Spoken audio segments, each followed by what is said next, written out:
Assalamualaikum warahmatullahi wabarakatuh.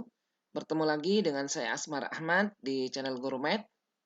Pada video kali ini kita akan berbagi aplikasi yang memudahkan kita untuk mengorganisir tugas dan kerja kelompok di Microsoft Teams.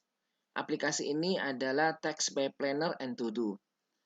Aplikasi Text by Planner and To Do ini membantu kita merencanakan penugasan yang kita berikan kepada siswa kita, terutama tugas-tugas yang akan dikerjakan secara kelompok.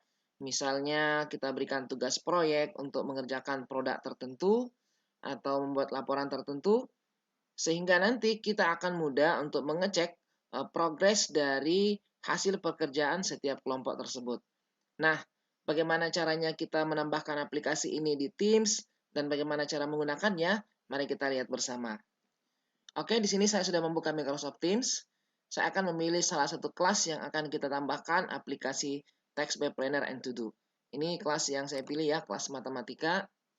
Nah, untuk menambahkan aplikasi, kita tinggal memilih tanda plus yang ada di tab di atas ini ya. Menambahkan tab yang baru, yang ini. Kita pilih. Nah, di sini kita tinggal cari aplikasi yang akan kita tambahkan. Nah, ini dia ya, yang paling pojok ini, Text by Planner and To Do. Seandainya kita buka terus tidak ada, tinggal kita ketikkan di sini ya nama aplikasinya untuk mencari. Karena sudah ada, tinggal saya pilih. Nah, kemudian kita akan memberikan nama dari plan yang kita akan buat ya. Misalnya biasanya kalau tugas kelompok itu kita kasih nama tugas keterampilan ya. Misalnya saya kasih nama tugas keterampilan. Kemudian di sini saya save.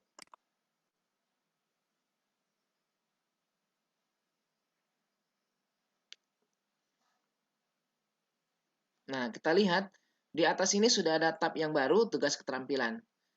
Jadi kalau kita memberikan beberapa kali tugas keterampilan, ya misalnya buat proyek, membuat laporan tertentu atau yang lainnya, nanti kita bisa tambahkan semua di sini. Sehingga sekali klik tab ini, kita bisa menampilkan semua bentuk penugasan yang kita berikan untuk keterampilan misalnya. Nah, selanjutnya kita akan mengenal fitur-fitur dari aplikasi Task by Planner and To Do ini. Yang pertama ada yang namanya bucket. Bucket ini merupakan bagian dari plan, perencanaan penugasan yang kita buat. Nanti di dalamnya berisi tugas-tugas, kumpulan dari task yang kita berikan. Kemudian yang kedua ada yang namanya task. Task ini item dari bucket ya, tugas-tugas yang kita berikan. Kemudian di atas sini ada yang namanya list. Kita lihat ada list di sini. List ini merupakan daftar tugas yang sudah kita berikan. Akan terbaca nanti di sini semua ya. Ini masih kosong karena belum ada yang kita buat. Kemudian ada board. Board ini semacam papan pengumuman ya. Papan informasi dari tugas-tugas yang ada yang sudah diberikan. Kemudian ada charts di sini yang akan menampilkan progres dari tugas yang ada. Nah, di sini masih kosong ya karena belum ada isinya. Dan yang terakhir di sini ada schedule. Nah, schedule ini penjadwalan dari tugas yang diberikan ya, startnya tanggal berapa dan berakhirnya tanggal berapa. Oke, kita kembali ke board di sini. Pertama, kita akan membuat bucket ya. Misalnya yang pertama di sini saya buat bucket laporan praktik misalnya. Seperti ini. Kalau kita ingin menambahkan bucket yang lain, tinggal kita pilih ini ya, add new bucket. Misalnya kita buat sini project. Nah, ini contohnya 2 saja. Kalau masih ada, tinggal kita tambahkan berikutnya. Nah, di bucket ini nanti kita akan tambahkan tugas, task ya. Ini kita pilih. Misalnya tugas ini kita bagi per kelompok ya. Jadi kita beri nama tugasnya sesuai nama kelompok saja juga tidak apa-apa. Nama tugasnya boleh, nama kelompoknya juga boleh. Misalnya laporan praktik 1, laporan praktik 2, terserah ya. Misalnya di sini kita beri nama praktik A.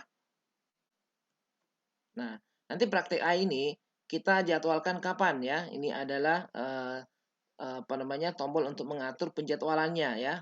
Kita pilih set penjadwalannya.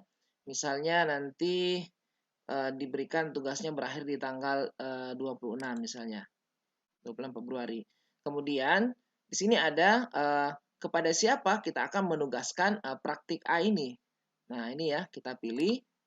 Di sini ada beberapa siswa, misalnya saya akan tugaskan kepada satu ya, ini yang pertama, kemudian ini.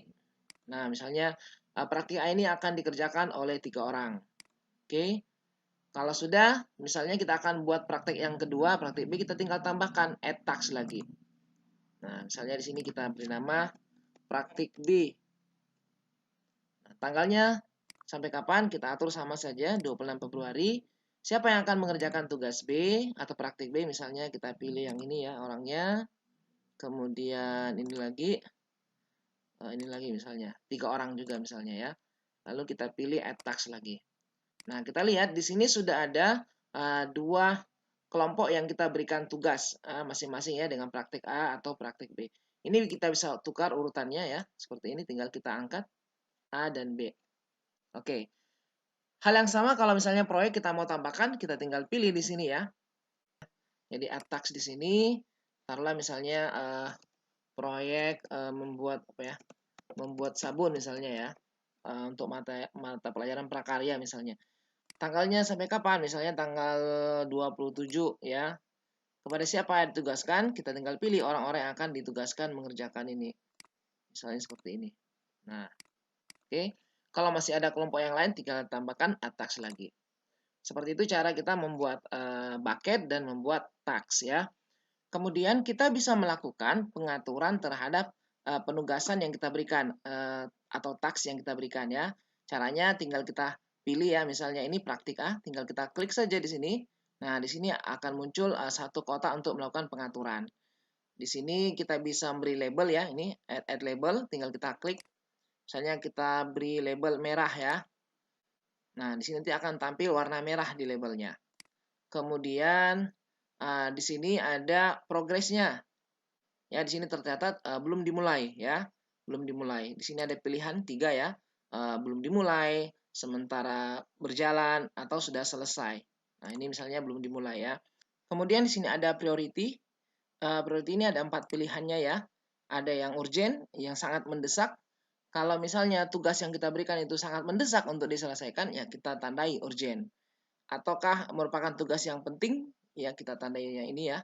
Atau medium saja, ataukah yang low ya, yang rendah. Mungkin butuh waktu yang cukup lama ya, kita bisa pilih medium atau low. Anggaplah misalnya ini adalah tugas yang penting, kita tandai saja di sini. Nah, nanti di sini akan muncul tanda seru ya, notifikasi peringatan pada orang-orang yang diberikan tugas bahwa ini penting untuk segera diselesaikan. Kemudian di sini ada notes, catatan ya. Di sini kita bisa mengisikan catatan tentang tugas yang kita berikan. Misalnya di sini kita akan isikan laporan dilengkapi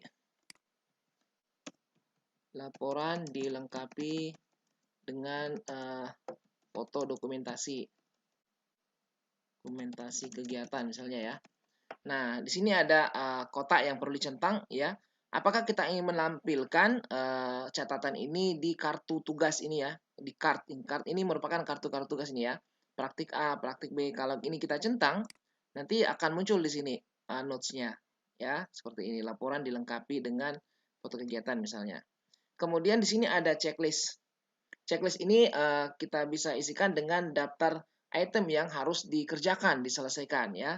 Misalnya taruhlah di sini kita buat ini karena laporan praktik, misalnya mereka nanti di laporan membuat pendahuluan ya.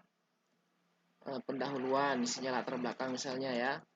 Kemudian kita tambahkan isi laporan dan kesimpulan misalnya. Di sini berarti ada 3 komponen nanti yang harus mereka selesaikan. Nah, ini juga bisa kita tampilkan di kartu penugasan ini. Kalau ingin ditampilkan, tinggal kita pilih show on card di sini. Nah, kita lihat di sini sudah tampil ya 3 item yang harus mereka kerjakan ya, yang kita berikan tugas. Kemudian di sini ada add attachment, ini tempat untuk menambahkan file ya. Kalau kita lihat ini di sini kita bisa menambahkan file, bisa link atau dari SharePoint. Nah, kemudian di sini komen ya. Kita bisa berikan pengumuman yang nanti akan dibaca oleh semua yang terlibat dalam tugas di praktik A ini. Misalnya kita isikan saja ya. waktu penugasan berakhir di tanggal 26 Februari 2021 ya. Nah, misalnya seperti itu. Lalu kita kirim. Oke, nanti informasi ini akan terbaca oleh semua yang terlibat dalam penugasan ini. Nah, itu cara kita melakukan setting terhadap tugas yang kita berikan. Nah, kita kembali lagi di sini ya. Nah, ini untuk praktik A. Hal yang sama kita bisa lakukan ketika kita membuat pengaturan di praktik B. Nah, berikutnya misalnya kita setting lagi untuk praktik B ya. Kita aturkan labelnya, misalnya kita beri warna hijau. Kemudian ini statusnya medium saja, medium. Catatan tidak perlu, itemnya misalnya kita tambahkan seperti tadi, pendahuluan, isi laporan misalnya ya, kemudian kesimpulan. Nah, mungkin seperti ini cukup ya, kita close. Kemudian ini yang kita setting lagi ya, berikutnya proyek. Misalnya di sini kita atur ini low saja, kemudian untuk catatan tidak usah ya, cukup warnanya kita tambah label, misalnya di sini warnanya kuning ya misalnya. Nah, ini saya close. Nah, sekarang di sini ada 3 task yang sudah kita berikan, ada 2 praktik dan 1 proyek. Kalau kita lihat tampilannya di list di sini ya, menulis kita lihat. Nah, di sini terbaca ada 2 praktik dan 1 proyek yang diberikan kepada 3 orang di sini ya. Di sini juga 3 orang. Kemudian di sini ada priority juga. Nah, ini tanda seru berarti tugas praktik A ini penting ya untuk diselesaikan, dan kalau yang panah ke bawah ini yang low. Kemudian di sini terbaca tanggal akhir dari tugas ya. Kemudian ini adalah nama dari bucketnya. Tadi kita sudah buat 2 bucket ya, laporan praktik dan proyek. Nah, kalau kita lihat di charts-nya ya, kita lihat di charts ini. Nah, di sini kelihatan statusnya bahwa ada 3 tugas dan belum ada yang dimulai ya. Belum ada yang dimulai, no starter masih 3. Kemudian in progress-nya belum ada, yang terlambat juga belum ada, yang sudah komplit juga belum ada. Kemudian di sini kelihatan laporan praktik ya, dari sisi grafik bucketnya, laporan praktik ada 2 dan proyek ada 1. Nah, priority-nya juga akan terbaca di sini ya. 1 yang penting, 1 yang medium, dan 1 yang low. Member juga kepada siapa ditugaskan, misalnya Asmar Ahmad ini cuma 1 tugas, kemudian Ashar Muhammad mendapatkan 2 tugas ya. Kurikulum mendapatkan 1 tugas seperti itu.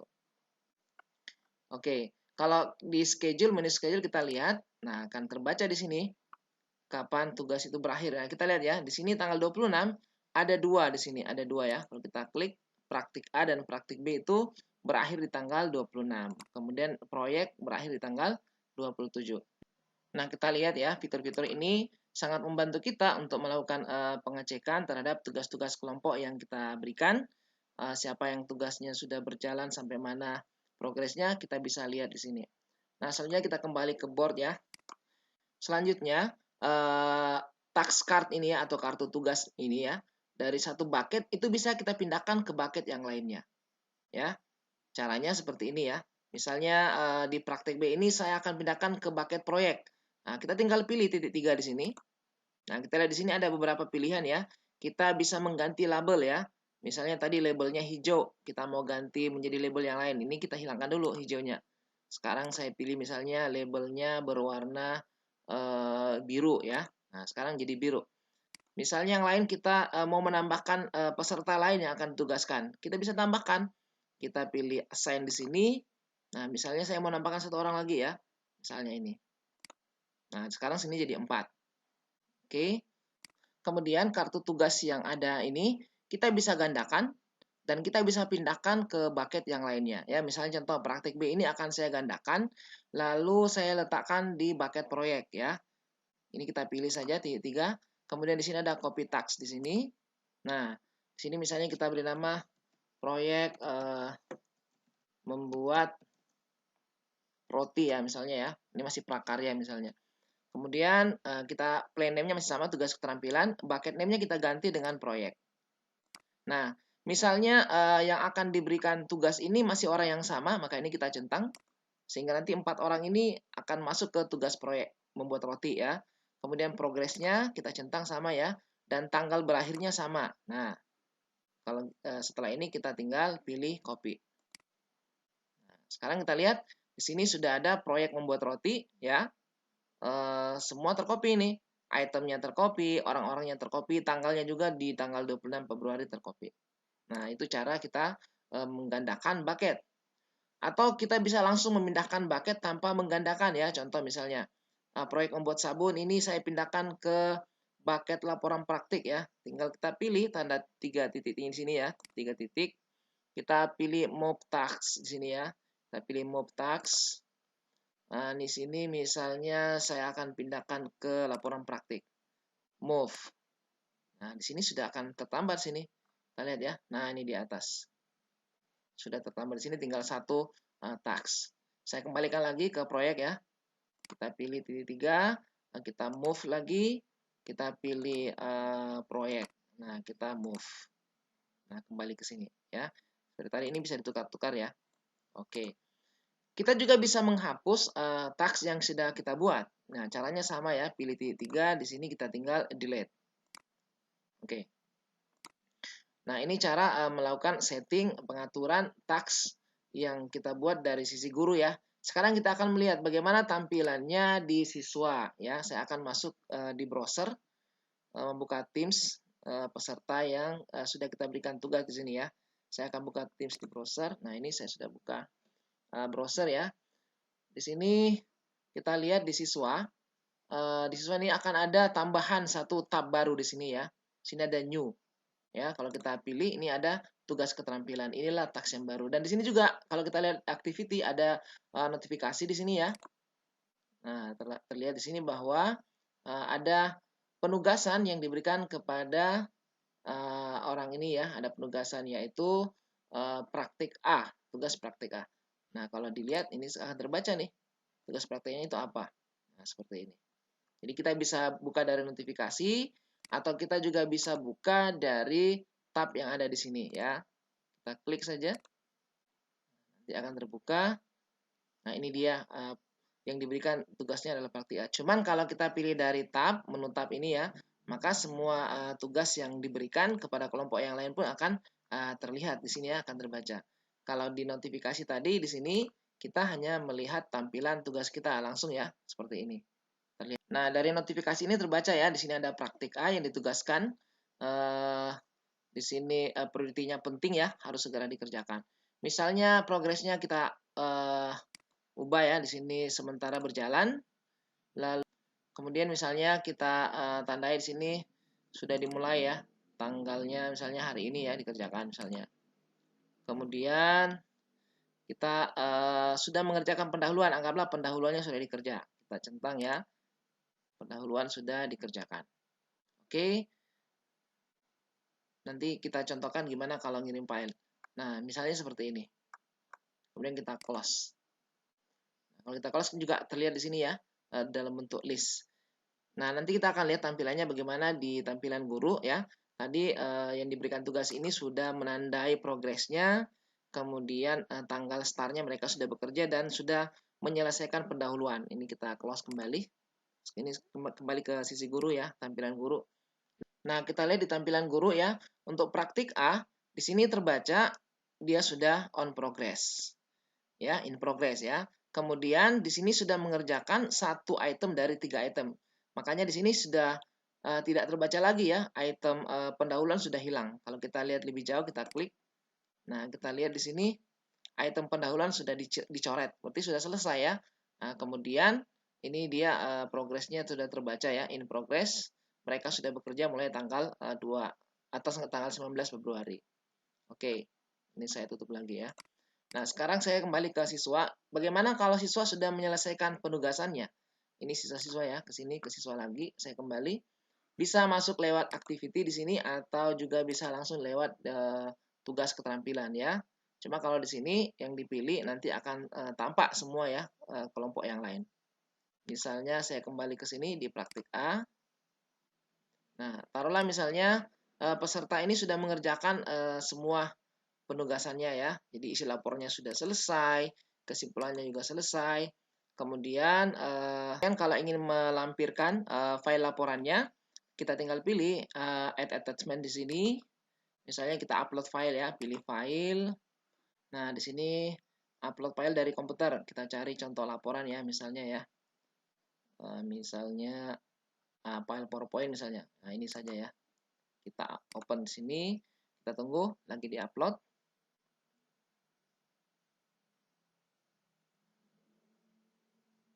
Oke. Kalau kita ingin tampilkan di kartu bisa ya. Ini kita show on card sehingga nanti tampilannya muncul seperti ini. Nah, terbaca seperti ini ya. Kemudian kita juga bisa melampirkan video misalnya ya. Ada laporannya, ada dokumentasinya, kegiatan divideokan. Kita tinggal pilih add attachment lagi, misalnya link ya. Nah, di sini saya sudah buka satu video YouTube. Nah, ini ya. Pilih bagikan, kita ambil linknya, copy linknya. Saya close saja. Nah, kemudian di sini kita paste linknya. Kemudian kita save di sini. Nah, di sini ada video YouTube ya. Akan terbaca di sini ada di cardnya. Ini saja dan ini YouTube nggak usah ya. Oke, anggaplah ini sudah. Dan sekarang kelompok ini akan menandai bahwa tugasnya ini sudah selesai. Tugasnya sudah selesai ya. Karena semua item sudah dikerjakan, lampiran tugasnya sudah ada. Caranya tinggal progresnya dipilih ya. Sini pilih complete sini ya. Oke, ini kita close. Nah, sekarang ada notifikasi ke guru ya. Sekarang saya akan buka di guru, tampilan guru. Kita lihat di sini, sekarang tinggal 2 task saja. Ya, task untuk praktik A sudah hilang karena sudah komplit ya. Dan terbaca di sini, show completed 1 ya. Ada 1 yang sudah komplit. Kalau kita pilih, ini akan terbaca. Ini yang sudah komplit ya, disembunyikan. Terlihat di sini kartunya, kartu tugasnya ada file yang dikirim tadi ya. Ada file yang dikirim oleh kelompok ini tadi. Oke. Kalau kita lihat tampilannya di charts di sini, nah sekarang terlihat bahwa masih ada 2 task yang belum berjalan dan ada 1 yang sudah selesai. Kita lihat ya, laporan praktik A sudah selesai ya, tinggal 1 laporan praktik lagi yang belum selesai dan yang penting ini sudah selesai. Kemudian orang-orang yang sudah mengerjakan tugas adalah yang ini terbaca warnanya hijau ya, ini berarti sudah menyelesaikan tugas pertama, ini sudah menyelesaikan tugas yang pertama ya, 3 orang ini. Sementara yang lainnya terbaca mereka belum melakukan apa-apa. Nah, ini sangat jelas memberikan gambaran kita bisa menilai kelompok mana yang aktif, kelompok mana yang lebih cepat mengirim penugasannya dan seterusnya. Saya kembali ke board di sini. Kemudian di sini ada 2 tab lagi yang belum kita jelaskan ya. Yang pertama ada tab group by bucket. Nah, tab ini berfungsi untuk menampilkan bucket berdasarkan kategori tertentu. Nah, seperti ini ya, kalau kita pilih, di sini ada beberapa kategori. Yang pertama adalah kategori bucket. Nah, tampilannya seperti ini. Tampilan group by bucket ini yang menampilkan kategori bucket ya. Di sini terbaca bucket yang pertama laporan praktik dan bucket yang kedua adalah proyek. Kita juga bisa menampilkan board ini dalam bentuk kategori kepada siapa ditugaskan. Nah, kalau kita pilih ini, nanti board akan menampilkan orang-orang yang ditugaskan mengerjakan tugas-tugas tadi ya. Misalnya orang pertama ini sudah tidak ada tugas yang diberikan, sudah komplit di sini. Kemudian di sini ya, misalnya orang kedua masih ada 1 tugasnya belum selesai, yang 1 sudah komplit dan seterusnya sampai sini ya. Semua yang diberikan penugasan akan terbaca di sini. Nah, kemudian kita juga bisa menampilkan di board ini bucket berdasarkan progresnya ya. Kalau kita lihat progres, nah sini akan terbaca siapa yang belum mulai ya. Yang belum dimulai masih ada 2 tugas. Kemudian yang sementara berjalan tidak ada dan yang sudah selesai sudah ada 1. Kemudian kita bisa menampilkan juga berdasarkan tanggal berakhirnya ya. Tanggal berakhirnya. Nah, ini terbaca. Ini akan berakhir pekan depan ada 2 tugas. Yang komplit sudah 1 ya. Bisa juga kita tampilkan berdasarkan label. Nah, di sini yang label pink itu tidak ada, yang label merah juga sudah selesai, yang diberi label kuning masih ada, dan yang diberi label hijau tidak ada, yang biru ada. Ya. Jadi menampilkan semua label-label dari tugas yang kita buat. Kemudian yang terakhir ada menampilkan berdasarkan prioritas ya.